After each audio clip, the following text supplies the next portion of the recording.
it is a cat and mouse game in terms of how quickly we can look at trends and see where those attackers are moving to and how quickly the industry and the innovation in the industry around startups are responding to that and then getting consumed by large vendors who can then scale it out globally, right? So there's absolutely a lot of complexity here in terms of changing IT landscape. The attacker's perspective keeps switching.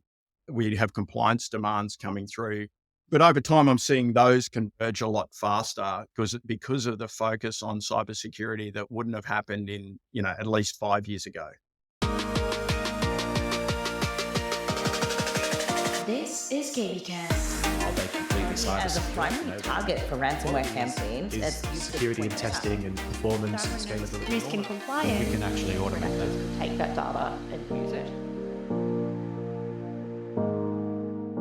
Joining me today is Chris Hockings, CTO Security Asia Pacific from IBM, and today we're discussing IBM's X-Force Threat Intelligence Index 2024. So Chris, thanks for finally joining and welcome. Thanks, KB. It's great to be here with you finally. So just for everyone listening, we will be linking a copy of the report in the show notes, but for those wanting to just dive a little bit deeper, we're just going to be discussing sort of the main insights and points derived from the report. So let's start with one of the key insights that I'll read out. So global identity crisis, the report observed a 71% increase in the volume of attacks caused by use of valid accounts represented the cause of 1 in 3 attacks globally. Now, that's a lot. So talk to me a little bit more about this, Chris. Yeah, it's an interesting statistic in this report. And this is really an increase in year-on-year use of these valid credentials. And so for the first time ever, using valid accounts was the cybercriminals' most common entry point into victim environments. And that represented what we saw as a 30% increase in all incidents that X-Force responded to in 2023. And so if you look at the attacker's perspective, you're thinking of what's the easiest way to get into environments in order to fulfill their objective. And this is a new tactic they're obviously doubling down on. And it means if they're doubling down on it, it's working. And that's for now. So, if you think of them wanting to get to the ultimate prize, which is often extortion, this is being seen now as a primary attack vector that they're using to get started to get to that. And just so we're on the same page, would you be able to define valid account and what that means for people listening? A valid account is one that we would use. So if you're working for an organization, it's an account that is valid, that people are using every day to perform their work. And, and these credentials that they're using have often been phished or stolen from previous attacks. So the source of those valid accounts, maybe through the dark web, et cetera. And, I think one of the very interesting points about this is that it's very difficult to detect this type of attack because obviously, if KB, you're logged in and there's another account that's active at the same time, it's difficult using, protection mechanisms, of course, to detect whether, that type of attack is happening in real time. So you've got to be much more advanced in terms of analytics, and you need better detection systems for that type of attack. Now, from a consumer perspective, one of the things that Apple and Google and others are doing, you even know yourself if you're using those devices, is they're starting to tell you that there's a password that you may have that might be seen in one of these repositories. So that's really a good example of, a valid account being used by attackers to get into organizations to ultimately try to inflict the damage they want to inflict and gain the monetary objective at the same time. Well, you said with your experience, 1 in 3, that's a lot, would you say? Did that sort of surprise you when you were reading that in this report? It did surprise me, but it's not something that I would think would be surprising in general in terms of, the motives that attackers will use to get into organizations, right? So, with all those harvesting of credentials happening over the years, organizations, are investing in access control. And if you look at some of the statistics available, there's a lot more funding around access management, authentication, multi-factor. In this country, that's also happening from a government level. You would have seen campaigns most recently from our minister talking about how important it was to have strong passwords, multi-factor authentication And so, that's a consequence or a reflection of the growing intelligence out there that suggests that attackers are using this as an easy entry point for getting into systems. And it's actually very easy to do as well, right? So if you're an attacker, it's much more difficult to exploit a vulnerabilities, launch a campaign that ultimately could be detected within security intelligence systems or SIEM systems. But this one, it's a much more stealthy attack where attackers are really hiding in plain sight. It's very difficult to see where they are at any one point in time. And you said before it's you have to be pretty advanced to be able to detect this. So what do you mean specifically by that? Because if it's 1 in 3, I'm guessing people are just going to have to start to become a bit more advanced. Yeah, what I mean by that is that if you look at a lot of the detection and response mechanisms that many organizations have deployed, some of them are driven by compliance mindset, which is, log collection and correlation. And a lot of those systems are designed to find known bad in your environment, but it's not seen as that with correlation systems. So you actually need to uplift your ability to detect anomalous activities across data sets that you have visibility on. The use of modern techniques like AI is really helping in this area. User behavioral analytics is a trend that's been around for some time because those systems, what they do is they look at data across a set of systems, and that could be, endpoints or applications or databases, and they build up a baseline that would be normal. And then if there's something abnormal happening, it will raise that up and an analyst can go and investigate, or a reaction can happen in real time. And so, if you look at our database technology at IBM, our security intelligence platform Curator, we have this type of function baked in for the specific purpose to try to find that hacker in plain sight, as I said before, across a set of data that's quite complex. So you need a lot more intelligence and sophistication in your threat detection and response system than most organizations would have today. Do you think companies are aware of that? I believe that the upper end of town, for sure, the most sophisticated organizations are certainly aware of it. Being aware of it is one thing, but their ability to actually implement this type of approach at scale is much more difficult, right? And the world, though, is moving towards a much more integrated, what they call a cybersecurity mesh. We follow kind of an open platform approach at IBM where that infusion of analytics at that user experience level to detect these types of things across systems that are not necessarily detected is a kind of a core fundamental of our approach. So it's not a case of not knowing that it's needed. It's often a case of how do they fit it into the budgets, which are stretched, and how do they get those systems in front of the people that need them in order to see these types of attacks. Yeah, that's a good point. I was actually going to ask you that because, I mean, I'm interviewing 2 people a week or more. And when I'm speaking to each individual, like everything that they say matters and makes sense. But ultimately, like you said, like fitting it into the budget, how does sort of one go about prioritizing these types of things? Is it about using this interview / the report to say, hey, this is what is happening out there? Do you think that moves the needle in terms of the budget, or how does that look from your perspective? I think it's very important that the trends in these reports are studied, and it might only be at the kind of the executive level, the key points, because the trends often highlight tactics that organizations can use to counter these current threats. But my personal opinion, and one that I'm quite passionate about, is innovation and technology disruption in general. I see a need in our industry for a lot more risk taking, I would say, in terms of the way that this problem is looked at and how those new architectures and approaches need to be deployed in order to maximize the benefits of these new capabilities like AI.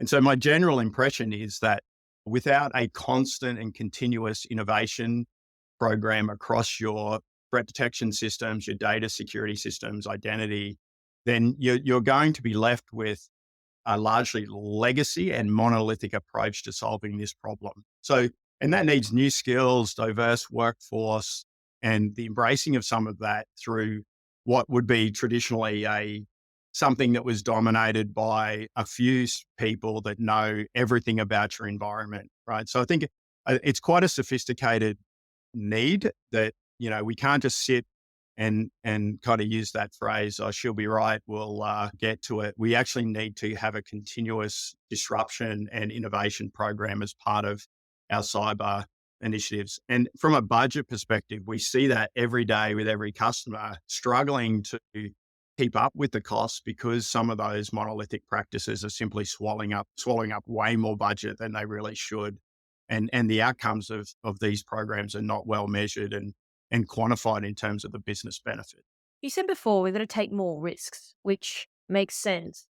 And then it's always about we've got to reduce the risk. So how do you sort of find that balance between having that mindset around we've got to take more risks to akin to your point earlier, but then balancing it with making sure it's, a calculated risk?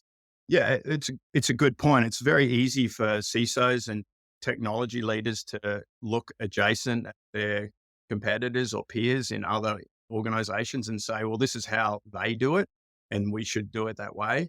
But unfortunately, if you're not at the leading edge in terms of knowing what the industry's building, how that's being delivered, what impact that has on your cost base and your speed and how you scale, all these things are very important, then you're going to be left with this budget problem and you won't be able to get across your attack surface at the speed by which the attackers are coming at you.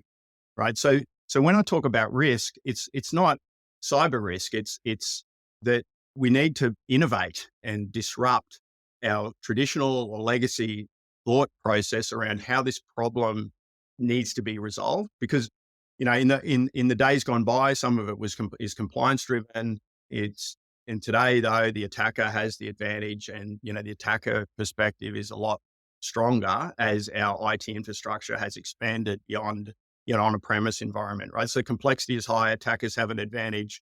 If we have a legacy view of how this problem is tackled, then we're going to struggle to protect the organizations in the long run. You make a great point on innovate and disrupt. But would you say that people, they say that or they have an awareness, but then don't really do anything about it? Because it's very easy to stand up there as a leader and say, yes, we're innovating and we're disrupting, but in actuality, that's not really happening. I'm from an R&D background, right? We have this lab on the Gold Coast at IBM that was formed as part of an acquisition of a company that invented online authentication. So that we're still here building products. And one of the most refreshing things that happens is when people join your organization with new skills, and that might be young people from other industries, this diverse view coming into a team and suggesting ways to do things better is always good for those people that have been in those roles for some time, right? Now, I think from an innovation perspective, you don't have to innovate alone. There's a lot of roadmap development happening from the big vendors and the platforms that we're delivering, which foresee these problems and aim to deliver these platforms in a way that make it more efficient to scale out your operations. And I think when I talk about innovation, it doesn't mean that an organization needs to sit and write code or build their own closed practices. What I mean by that is having a good view in your strategy for what the ecosystem is delivering from a global perspective and how the open community is also engaging in bringing that technology or some of the innovation through. And that might be threat detection rules, et cetera. I think that's the type of innovation that teams need in order to make sure that you don't continue to deliver or throw good money after bad with solutions that were designed for a different era. So how do you sort of get a good view? How does that look?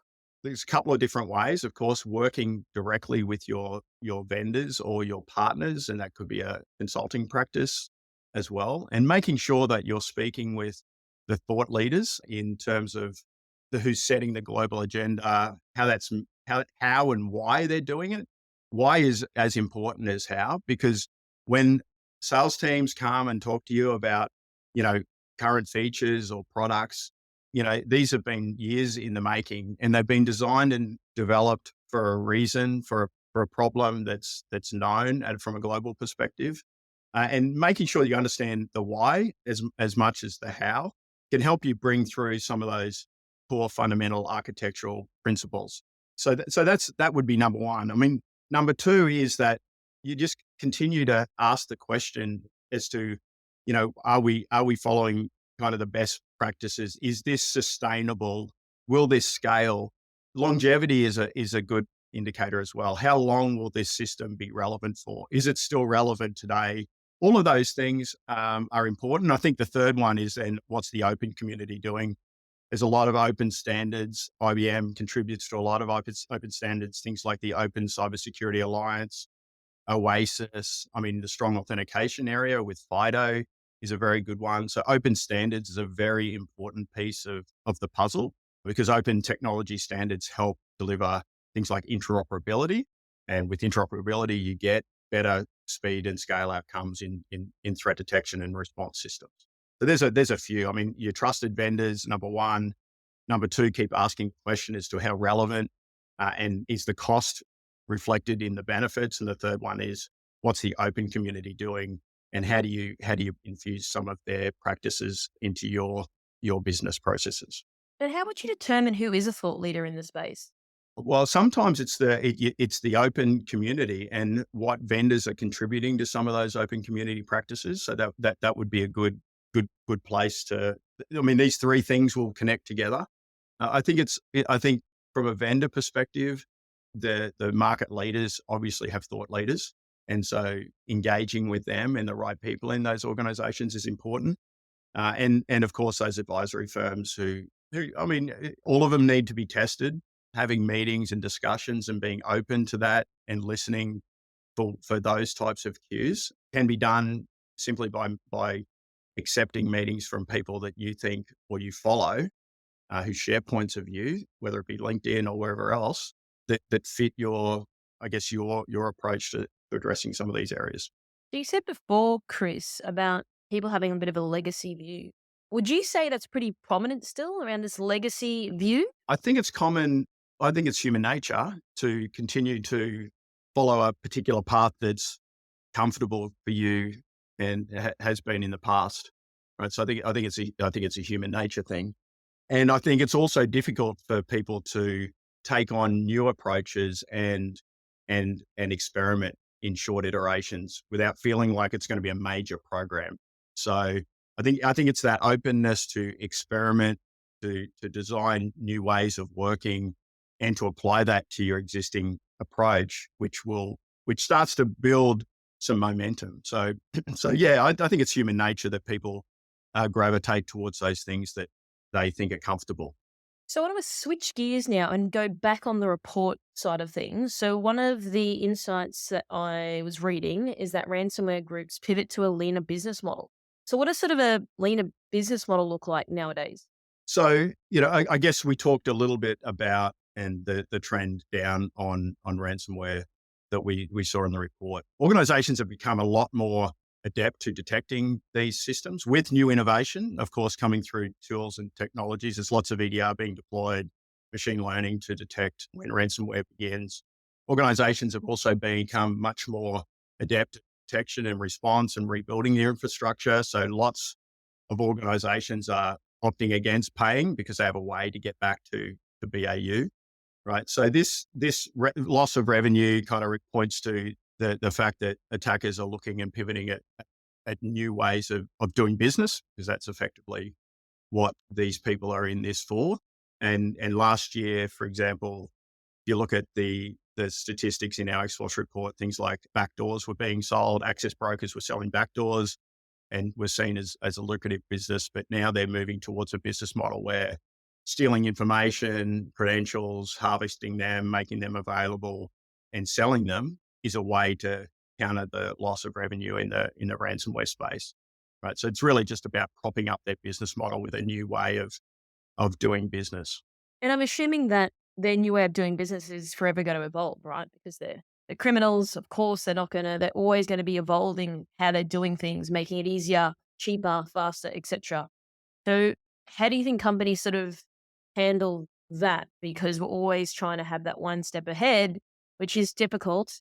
Do you think that now people are a little bit more on the back foot? Because as we've sort of noticed in the last few years, like in the velocity now of things that are happening, more things that not even I can report on every single thing that's happening out there in the globe. So what are you sort of hearing from some of your customers on that front?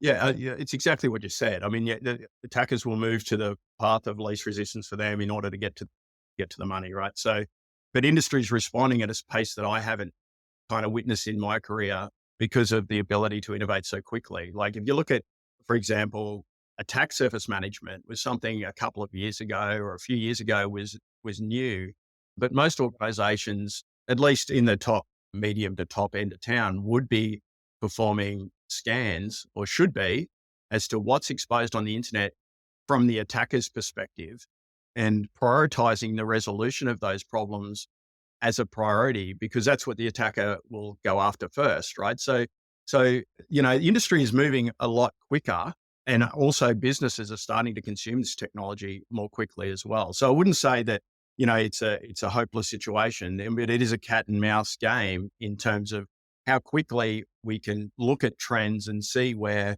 those attackers are moving to, and how quickly the industry and the innovation in the industry around startups are responding to that and then getting consumed by large vendors who can then scale it out globally, right? So that there's absolutely a lot of complexity here in terms of changing IT landscape. The attacker's perspective keeps switching. We have compliance demands coming through. But over time, I'm seeing those converge a lot faster because of the focus on cybersecurity that wouldn't have happened in, at least 5 years ago. So then another stat that I was reading is that ransomware attacks on enterprises saw a nearly 12% drop globally. So why do you think there was a drop?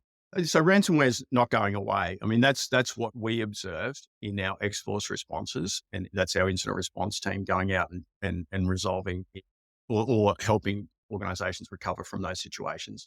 So the gangs have obviously focused, and I talked a little bit before about enterprises becoming a lot more adept in detecting ransomware coming into your organization. And the good news about ransomware is it's quite a targeted type attack in terms of they're trying to get in through a phishing campaign. EDR is a good place to start. If you can stop them at that point, then you've got yourself, a situation where you've prevented further impact from that type of attack. So EDR has become a very important piece of this puzzle, and the infusion of AI and looking at what ransomware gangs attacks look like has really helped. The backup and restore, as I said, has meant that attackers are finding it more difficult to get to the point where they extort the company for a ransom, but they're still motivated to pull data, get into the organizations and pull data, and to use that as the pressure point, which we've seen in the report. So it's still the number one objective is to get to the data for extortion. It's just that ransomware is not the primary. Well, it's probably still the primary, but there's definitely been a drop in the impact of that on the system on the customers that we've engaged with. And then another interesting stat, which I'll read here, is 84% of critical infrastructure incidents where initial access vector could have been mitigated. So how does that sort of work? And this is important because at the moment, a lot of my interviews, a lot of people talking about critical infrastructure, which makes sense. So I'm very curious then to hear your thoughts on this front. As you mentioned, I think we can, if we kind of break that down, the mitigation for these attacks are what you would call basic, or what industry would have called basic security in the past. And it's actually kind of some of the ways to mitigate these threats are really fundamental building blocks of cybersecurity. And some of them are actually baked into the essential eight, right? So in majority of cases, 85%, as you said, 84%, the compromise would have been mitigated by things like patching and multi-factor authentication and least privilege. And so the fact that organizations have been unable to implement what we would have considered basic security suggests that it's not as simple as what people would say. And I think that's reflected in the findings from things like Essential 8 assessments that are done on organizations. It's quite difficult to build whole of organization controls that deliver widespread patching, multi-factor authentication without taking some view of what a risk perspective might be on what patching to do first. Where can you apply multi-factor authentication for highest impact? So that's kind of what the 84% says that it could be mitigated by some of those basic controls, or what I would call fundamental building blocks of cybersecurity. Do you think people have different views of basic security? 'Cause, I mean, I've spoken a lot on this show, people talking about the basics, but again, and I've spoken about this so many times, like people still haven't got patch management correct up to 20 years, right? So we talk about things being basic, but are they that basic because people still aren't doing them as easy as it comes across? Well, I think that's the point. I mean, using the word basic almost is it has a negative connotation towards an organization's ability to do something that the word suggests is easy. But widespread patching, implementation of a multi-factor authentication scheme for all users without context, you can't patch your way to security just because of the sheer volume of vulnerabilities. So I think we have to recognize that these things are not basic, but they're critical in terms of securing your organization against what the critical infrastructure statistics said was 84% of attacks. And do you think, in your experience, Chris, people are moving more towards, well, yeah, okay, it's not basic, but it is critical. We now need to figure out a way to make this work. Well, I absolutely see a lot of trends. Even the government is talking a lot about multi-factor authentication. And this is a good example, actually, of what we spoke about before, where the open standards community, large vendors, and then motivation from government also plays a part, right? So in the multi-factor authentication space, being very difficult to implement two-factor authentication that's secure. But thanks to work in the open standards area around FIDO and what we now call passkeys being the global standard for phishing resistant authentication, these standards being consumed in things like browsers is going to address multi-factor authentication widespread. It does. And from a citizen perspective, a user perspective, I would encourage all your listeners to turn on passkeys every time a website says that they support it, because it is a way to prevent the known account access attack that we talked about at the very beginning of this podcast. And you're already seeing the government implementing passkeys with a time frame not yet defined. But once Australians all have passkeys available to them on MyGov systems, and turning that on will mitigate a breach or an attack on your account from outside without some kind of sophisticated social engineering. So that's a good example of where it's not just companies saying that they need to do it. It's actually the intersection of the companies needing to do it and the innovation being made available to widespread globally that's easy to consume by vendors such as IBM or Microsoft or collaborative organizations that deliver browsers and those types of solutions, right? So it becomes pervasive and just part of our being on the internet. So multi-factor authentication is a really good example there. So then another stat here as well is that data theft rose to the most common impact for organizations at 32%. So what's sort of your commentary on that stat?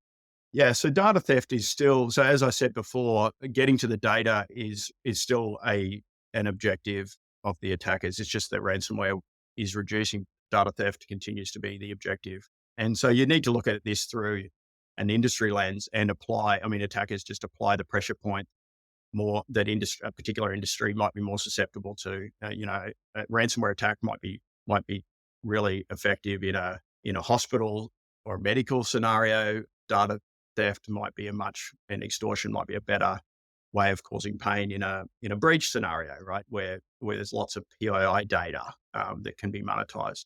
One of the other interesting things that's happening longer term, and we could talk about this on another occasion, but stealing data that's encrypted that can be decrypted later by quantum computers is also something we need to be aware of. And quantum safe is becoming a major talking point in the industry simply because these quantum computers, and IBM's a leader in building these quantum computers and the software stack around it.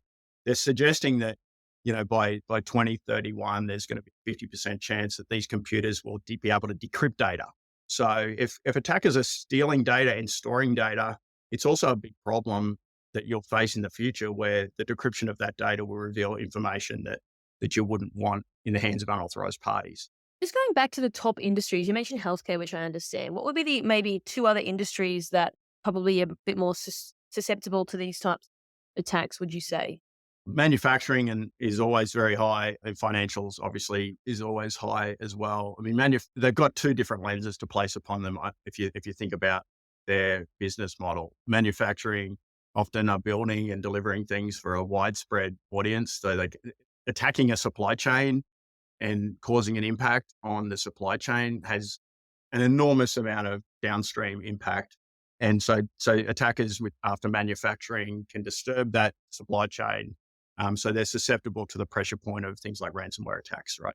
So they're always high. And during COVID, we saw them being consistently the highest attacked industry. And financials always high because I guess the distance of IT between the attacker and the money is shorter, through a browser, through susceptible users. If attackers can monetize their campaigns by stealing money out of bank accounts, then that's going to be a prime objective, and that's why financial industry is always high. So you raised a good point before, downstream impact. Now, would you say at times organizations lose sight of downstream impacts? Now, I ask that simply because, I worked in a large organization myself. Sometimes you can't really see the needle move when you're one of 50,000 people. Sometimes it can be very easy to perhaps get lost and not really understand the overall objective. So would you say, with your experience, companies forget the impact, especially on the manufacturing front?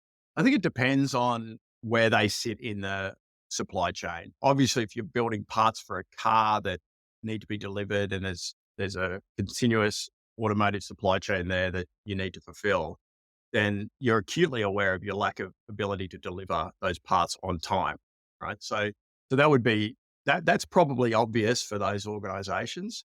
I think it's what's less obvious and something that actually the lens of this needs to be placed upon the receiving body is probably in the supply chain of software.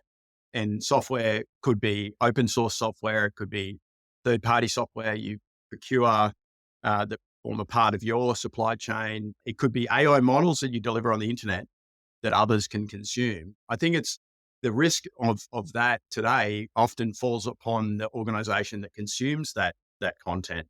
And you'll see lots of discussion and trends where organizations are saying that the supply chain of software needs to be known.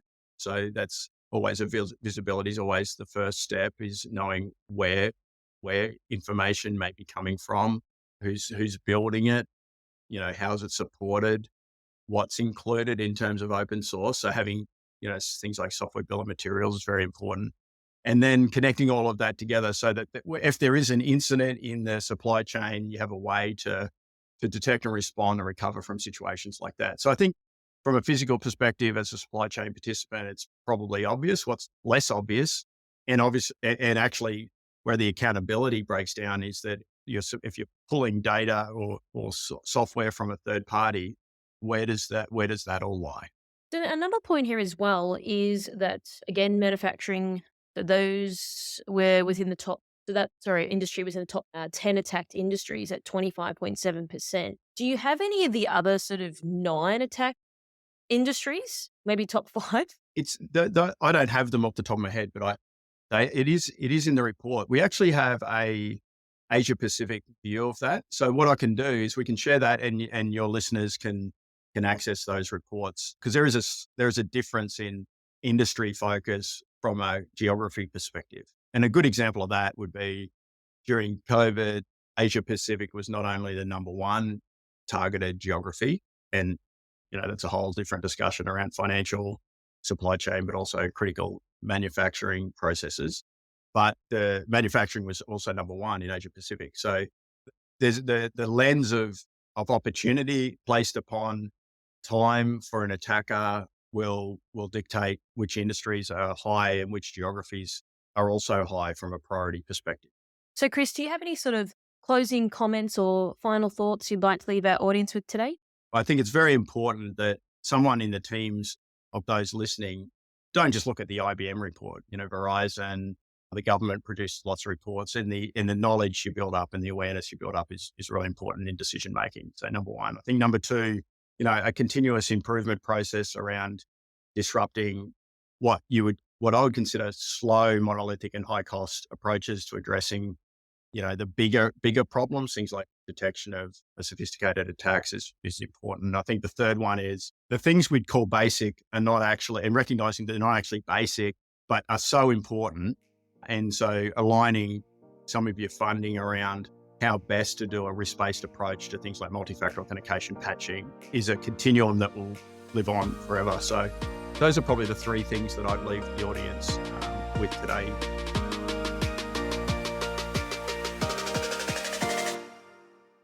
This is KBcast, the voice of cyber. Thanks for tuning in. For more industry-leading news and thought-provoking articles, visit kbi.media to get access today. This episode is brought to you by Mercsec, your smarter route to security talent. Mercsec's executive search has helped enterprise organizations find the right people from around the world since 2012.